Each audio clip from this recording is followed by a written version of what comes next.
Βινίλιο με. Όχι ρε μαλάκα. Εντάξει. Το έχουμε πει 10 φορές. Κάτι γιατί. Για το συγκεκριμένο δίσκο. 2, 1.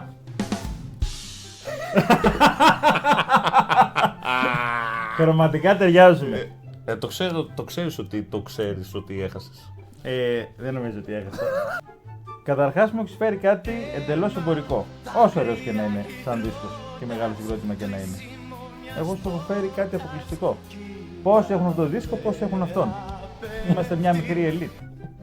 Εντάξει, μάγκα, τώρα αντικειμενικά μου στείλες το Pink Floyd με το Σάκη το Ρουβά. Δεν είναι μόνο Σάκης Ρουβάς, είναι Σάκης Ρουβάς συνεργασία με Νίκο Καρβέλα. Με Νίκο Καρβέλα, σκληρό. Τι μάλλουρα έχει. Έχει τραγούδι «Ιδιπόδιο σύμπλεγμα». Μόνο που το ακούς γλιτώνεις 10 χρόνια ψυχοθεραπεία. Μάλιστα. Καλά, τώρα δεν υφίσταται σύγκριση, αλλά ας πούμε ότι μπαίνουμε σε αυτή τη δικασία να συγκρίνουμε. Δες εδώ δίσκο. Δες τι έχει από μέσα. Έτσι. Ωραία. Όταν χρειάζονται παραπάνω πράγματα για να αναδείξουν αυτό που έχεις. Δες εδώ, στίχοι γραμμένοι. Έτσι. Λες και είναι σε χειρόγραφα. Εσύ έχεις γράψει τους στίχους, εδώ πέρα έχουν βγει από τη ζωή. Εσείς, ποιο θα διαλέγατε?